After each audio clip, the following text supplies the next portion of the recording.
Hello again, Steve here with a my own version of an explanation as to why deeper conversations are becoming more and more popular. Now, I don't think they are. I don't really think they're becoming more popular. I think that there are the conversations are out there now, but I believe there's always been a yearning in the hearts of some people for these conversations. And it reminds me of when I first went to college. This is years ago. This is back in the early 80s or mid 80s, I guess. And my roommate in the college dorm, he was a guy who liked conversations as well. And I remember we'd have these conversations about the origins of the universe and whether there's God, and there'd be political discussions and even there'd be some superficial stuff about the merits of front-wheel drive versus rear-wheel drive, which in the 80s was a big thing for cars. But I remember specifically the in-depth reflective thoughts about religion and God and the meaning of life and all that. Especially once we had a few drinks going on a Friday night. It would start out with him and I, and then our room was right off the ante of, or the sort of common area on the dorm floor, on the residence floor, and people would drift in they'd be watching TV, and then all of a sudden it was like our conversation was more interested than Family Ties or something, so they'd drift in, and there would be this great conversation that would go on. I still remember that very clearly, and I think that because he and I held that conversation, the others who would drift in didn't think it was so weird. But if I noticed that over the years, if I myself tried to engage a group of people, I'd get pushback because now I'm kind of weird and I'm not talking about sports and all that sort of thing. And there's this group rejection of something that's different. But, have a number of people talking about it, and one of them drift in, now they're interested. And I think that my guess is that, people like Thoreau, who talked about how we live lives of quiet desperation, like we walk around as these islands of uniqueness, thinking, I better not talk about this because nobody else is interested in it, And I think the British, there's a saying in England about how, I heard it recently, about how, the people in Britain, they suffer on their own, and they don't talk about stuff that's meaningful very often, except that they're starting to, right? Because what's happening, like in the similar way that in the dorm room, about how there was myself, my buddy, and there was one other guy who would drift in who liked that kind of conversation. So there'd be three of us talking about this sort of thing. And now you can imagine if somebody else wandered in, well, now it's 3 against 1. So it was more apt to join in, right? So there's this critical mass that's happening. And, I heard Katie Hopkins talking recently about how she feels this sense of upswell in England now, where people are willing to talk about meaningful things, the taboos, shall we say. And because it's becoming a larger number, and because, a group of people could meet at Speaker's Corner and talk about meaningful things, then if it's just a small number drift by, it's harder for them to overpower that. So I think it's a human nature to be intrigued and to yearn for truths, provided that the truths are not threatening their status quo.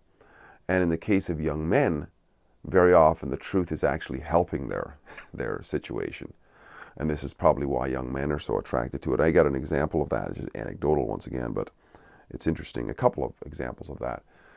I was at a Toastmasters meeting a few nights back, and usually Toastmasters, the speeches are humdrum. I mean, because it's meant for sort of a broad spectrum of people. So there's this unwritten rule, I would say. Try not to be controversial.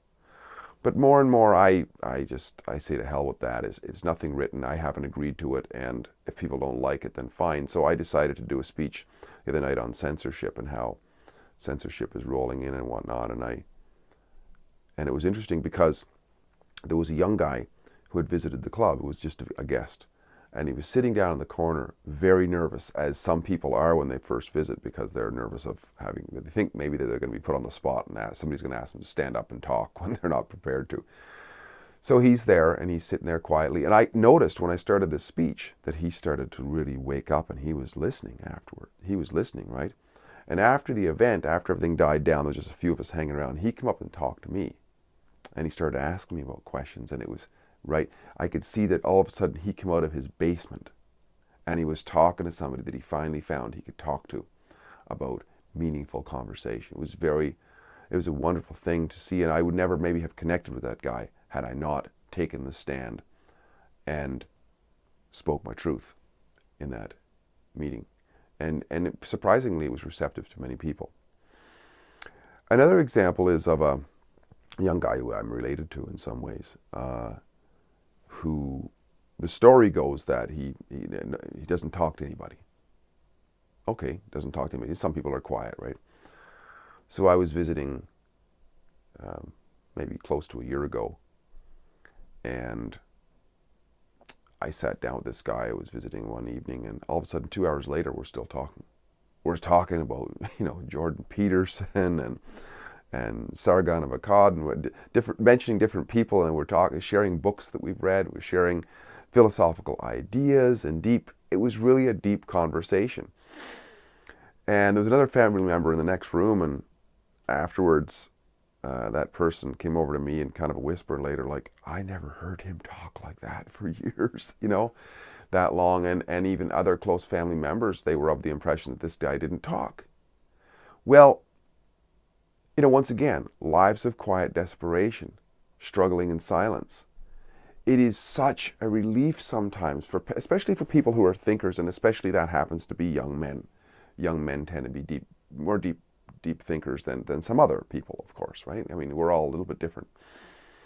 And if we think for some reason that we're outside this box and we're an island in an ocean of nobody, like there's people around, but they're not really around because they don't really have any conversation that's of interest, we think that what we're thinking about is just weird. And yet all of a sudden we meet people who think a little bit like us. It's like, wow, holy smokes. So I guess my message here is, it's not so much a general freedom message or anything.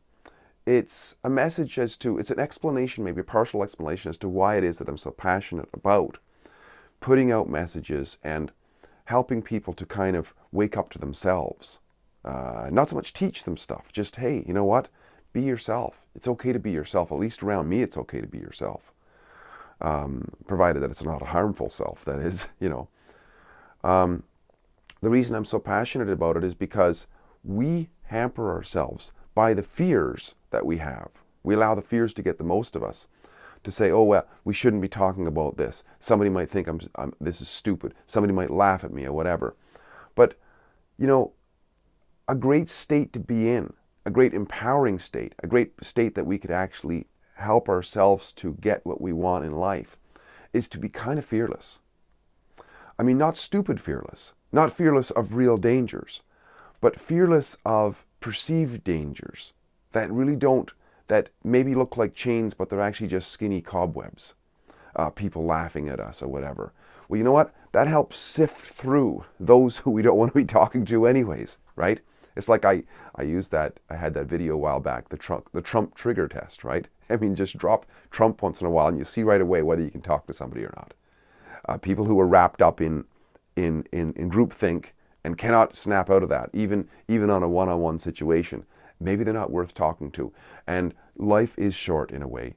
I'm experiencing my early 50s. Man, life is marching on, and it's important to sift through and connect with people who we can connect with. Because if we can't connect with them, well, we can't connect with them. And it's a little bit of a waste of our time, I think. I think that it's important for us, just in our whole learning, our self-growth, to strive to be fearless, is what I'm saying, really. Strive to be fearless. Speak truth. Speak freely And this speech that I did the other night was about free speech, actually. That's what it was about, now that I think about it. It was about the importance of free speech. Not so much in a political sense or what's going on with censorship or whatever, but just in general. You know, be sort of human, be polite and so on, at least as a first approach. But to my mind, politeness doesn't include hiding ourselves, right? That's not really polite. How does that benefit ourselves or anybody else? How is that polite to ourselves?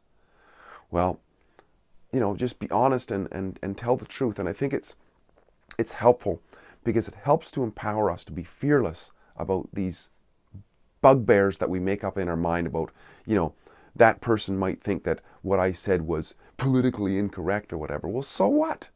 So what? It's not a lion eating you. We are at the greatest state in human civilization, human development. There was a time, and hopefully that time won't come again, where when we said something, we could be taken out behind a boxcar and shot. That doesn't happen anymore. It might be a name call. Somebody might call you Nazi or something like that. Just because they're uninformed, they haven't listened, they don't know how to make an argument, or they don't want to make an argument and want to shut you down. But that's all it is. It's just name calling. I mean, when I grew up, there's a picture of my mom sitting over there on the wall there. She reminds me of wisdom, because she used to tell me that sticks and stones will break your bones, but names will never hurt you. She used to say things like, you know, I remember I used to talk to Mom about bullies. And we said, well, if they're just name calling, they're powerless. They're powerless. My mom used to tell me this years ago. Name calling is just showing their own ignorance. They're showing how ignorant they are. That's all they are. If they're physically violent, yes, that's one thing. But just name calling, walk through it. It's just they're trying to stop you, but you can walk through it. And when you walk through it, they let go almost always. Ignore them. Don't give power. I think Sticks, Hex, and Hammer did a good job of this the other day. When the bullies come out, ignore them. Don't even acknowledge them, because it feeds them energy. When we feed back the negative stuff that has been floating up to try to counter our free speech, if we walk into that and we engage in the conversation and we engage in some kind of a debate where there's non-arguments being thrown back and racial epitaphs and all kinds of different slurs thrown at us, they're just names. That's all. And the old wisdom is names will never hurt us. Yes, bullets will if we're taken out behind boxcars and shot. Yes, but that's not what's happening. That's not what's happening. So I would say that my advice is for anybody. This isn't a political thing. This isn't anything. This is a personal development thing. Go forward and engage those who are interested. And let the rest go. Let them be free too. Engage those who are interested. Steve here again, great chatting. Hope this is helpful. If you like what I'm doing, please like, subscribe, share, and comment. Talk again soon. Bye for now.